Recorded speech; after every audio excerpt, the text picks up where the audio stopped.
This video will show you how to replace the fuel pump assembly on a Mazda 3. This will be accessed from under your rear seat. Let's get into it. Before we get started on this job, it's a good idea to make sure you have your hood and your trunk in the open position. You also want to make sure you're in a very well ventilated area. We're opening the fuel system, there will be fuel vapors. Let's get into it. Okay friend, let's get started on our job. As you can see, we're under the hood. Along the driver's side, we can see our battery, which we'll be dealing with in a second, but first let's make our way along here to our fuse panel.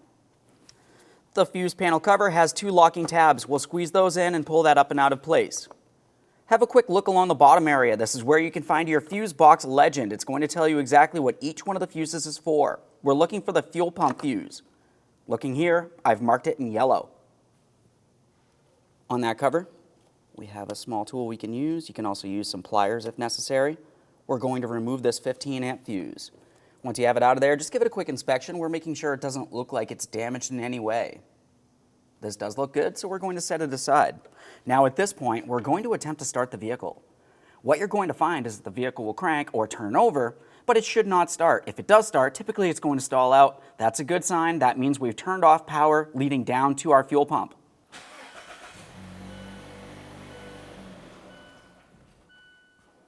Let's try one more time here. Perfect. Turn off key power. Now we can reinstall that fuse. We're installing it back into the same exact position as where we had removed it. You can see it sitting perfectly. I pressed it all the way in. Once you have installed that, reinstall your cover. For the cover, we're just lining this up. We'll press it down into the locked position. We're making our way over to the negative battery terminal next. Remove the battery terminal from the battery. You can do that using a 10mm for the mounting nut. As far as loosening this mounting nut, we only need to loosen it enough that we can remove the terminal end from the battery itself. You don't need to go too far here. We're not completely disassembling anything. Once you have that disconnected, we're just giving it a quick inspection. We will clean this for the installation process. For now, let's go ahead and set it aside so it's making no contact. Now we can make our way into the rear of the passenger compartment. Now, as we make our way in the rear of the passenger compartment, we're going to start dislodging our rear seat. Along each side of the rear seat, as you feel along, you're going to find that there should be a locking tab. We're going to take hold of that locking tab and shift it in one direction or the other until the seat unlatches. As I mentioned, there's one on either side of the seat, so go ahead and do the same on the opposite. Now that we have the lower forward corners broken free, we're making our way up to the upper seat on the driver's side. We're going to start tilting this down, and then we have to make our way in towards the trunk. I'm pressing the button up along the top of the seat, and we can fold this down. We're not pressing down on the lower seat because we don't want to lock it in. Let's make our way into the trunk so we can start removing some of the interior. In the trunk area, we're going to have to start removing some of the interior here. We're starting with the upper liner first. Continuing on, we have our foam pad. And with that out of the way, we're going to be focusing all the way along the front area here, up towards that forward seat. Looking deep in here, that's where this hooked area is. We have this rod that makes its way over a hooked bracket, which is part of the body of the vehicle. We're going to press on the lower seat rearward, and that should unlatch this.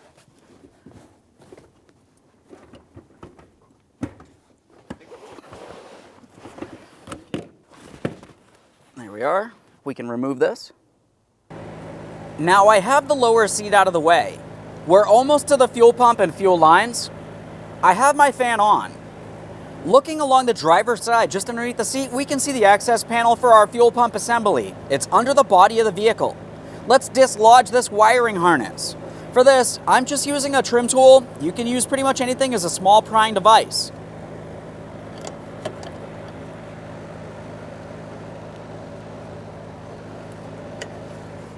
We'll just lift that up and out of place. We'll set it aside. Continuing on, you're going to find that there's 4 Phillips head mounting screws to be removed. You'll find that I'm not using any electric tools for this job.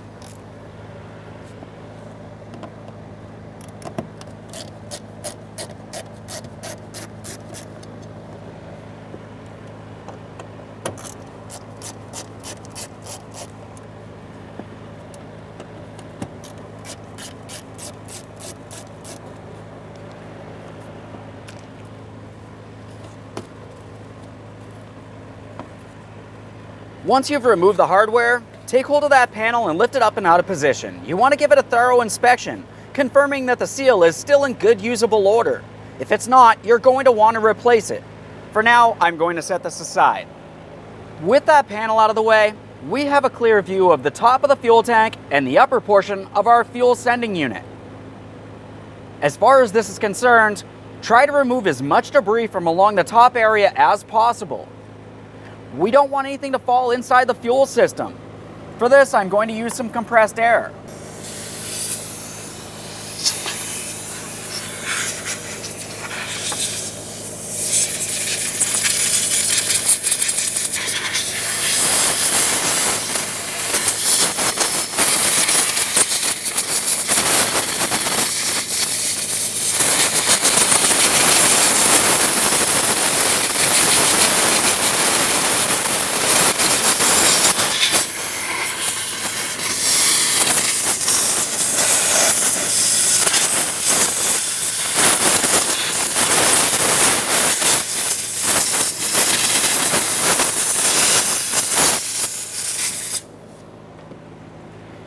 Now, as you saw throughout that process, I paid special attention along the areas where I can see my locking ears.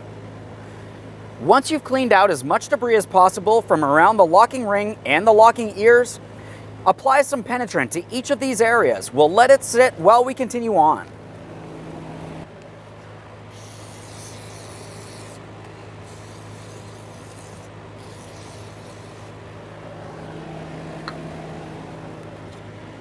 We've applied our penetrant. Let's focus on our electrical wiring harness next. The connector itself has a locking tab. You want to squeeze in on that tab and we'll disconnect this. If you find the connectors hard to squeeze, you could carefully use some pliers. Be careful not to cause any damage to your locking tab. After a quick inspection for corrosion, just go ahead and set that aside and we'll continue on to our fuel line next. Now, as far as this fuel line is concerned, we can see along either side there's locking tabs.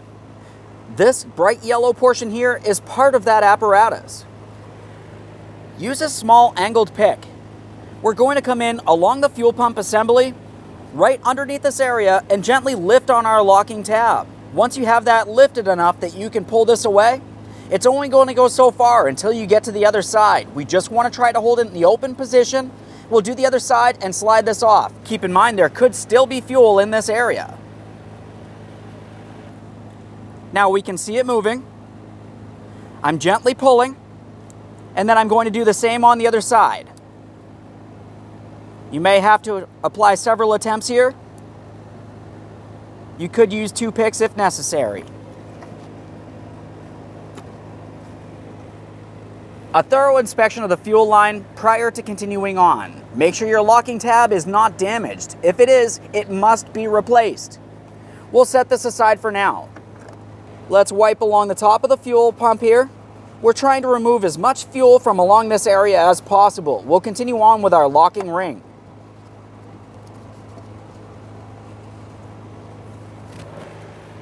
Now, as far as that locking ring, we want to make sure we're using a brass punch and a hammer. You never want to use 2 pieces of metal that might tap against each other and potentially cause a spark, which could be extremely dangerous.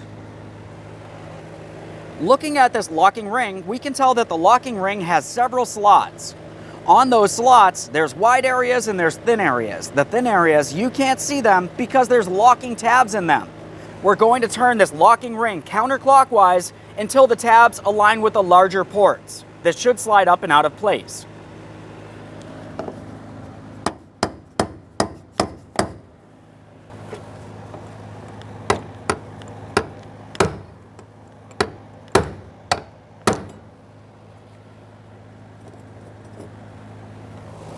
Now, before I go any further with the removal process, we want to make sure we use compressed air one more time along the top here to remove as much debris as possible. You saw a lot of rust make its way off of here.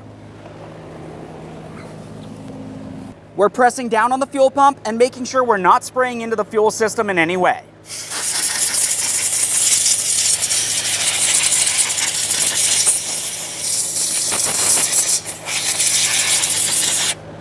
Let's give this a wipe. Okay, this is looking good. I don't see any debris here. Let's continue on removing that locking ring. Let's take hold of that ring. Once you've removed the locking ring, you need to give it a thorough inspection. Confirm it's not rotted and weak in any way. We are reusing this. Now, continuing on, you want to make sure you have a collection receptacle handy because we're taking hold of the fuel pump assembly, we're going to give it a wiggle and lift it up and out of position.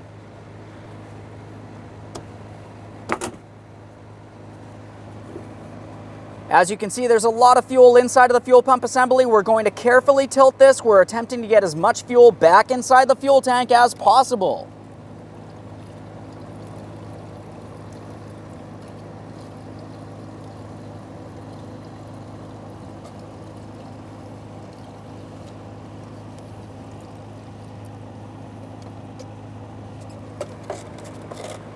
We'll make sure that we remove the level float, and there it is, friend. Now that we have the fuel pump out and away from the vehicle, let's make sure we clean along the top of the fuel tank, especially along the area where the sealing ring sits. After confirming there's no miscellaneous debris along this area, go ahead and wipe anything from along the outer portion of the fuel tank here as well, and from inside the body of the vehicle. Let's make sure that there's no fuel in this area.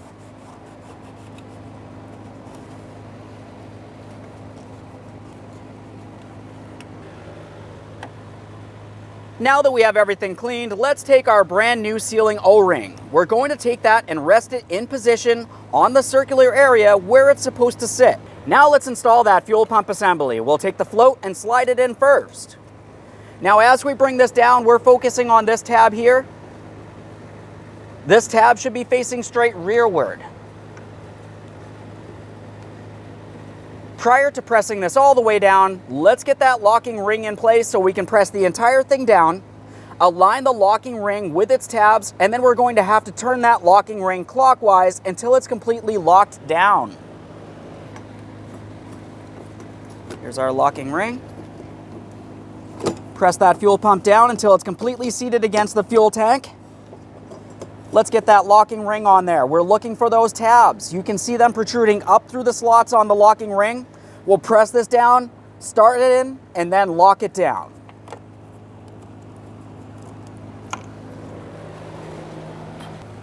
Now for good measure, you can reconnect your fuel line real quick. Now the fuel system is closed. Let's continue on gently tapping on this locking ring clockwise, locking it in.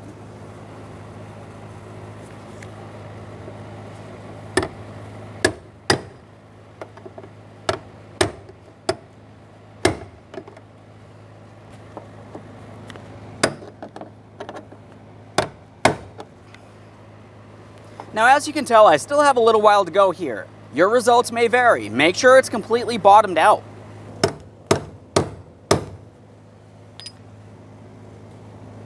Now, I'm paying close attention to each one of my locking tabs. Every single one of them needs to be properly secured. This is an extremely important safety note. After you have that secured, we'll continue on with our electrical wiring harness, clean our mess one more time along the top area here, and reinstall our cover.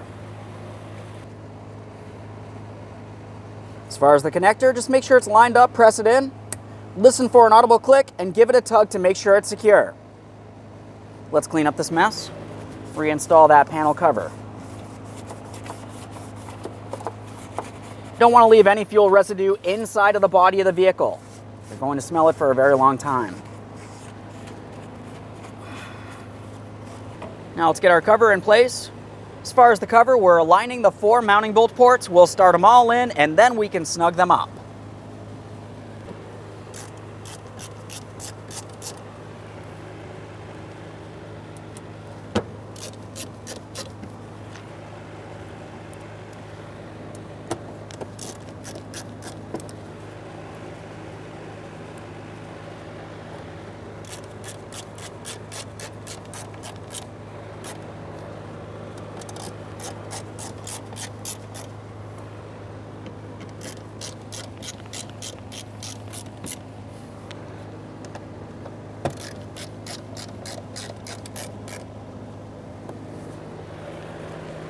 Let's resecure our wiring harness.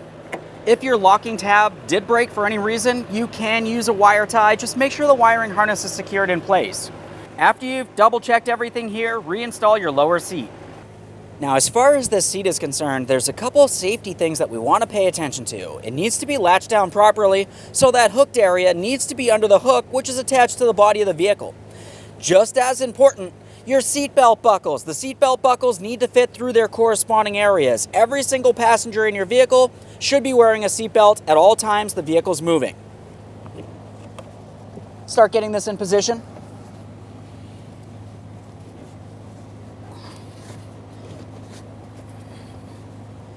Now I'm attempting to flex the rear of the seat so I can slide the hook up and over that body latch there. I heard an audible click, and now I'm giving this a tug. I'm trying to slide it out of position. It does not slide out of position. That indicates the hook is properly aligned. We'll double check our seatbelt buckles. 1, 2, and 3. Now we'll lock down the front. Those just have those forward latches. In the front, we're aligning our latching areas and pressing it down. After an audible click, a light tug, do the same on the other side of the seat.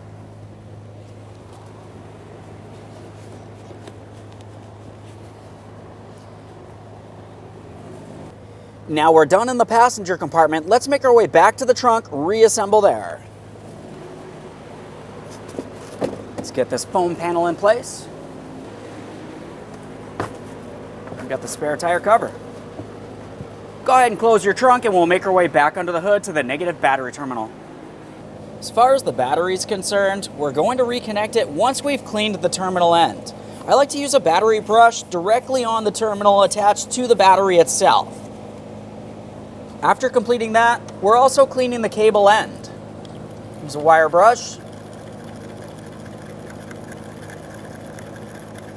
We'll make sure that we have good contact here. Continue on by reapplying this to the battery and tightening your 10mm mounting nut.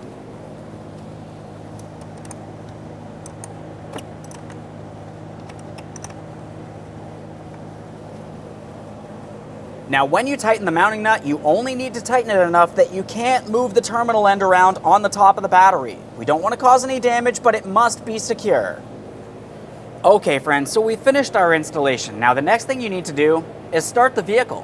When you attempt to start the vehicle, you may find that you have a long crank scenario, and that's due to the fact you have to build up fuel pressure throughout the entire fuel system, all the way up to the engine.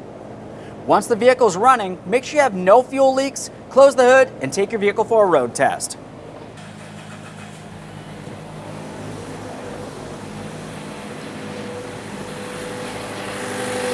Perfect. Thanks for watching. When only the best will do, demand TRQ. The only company that lets you view before you do.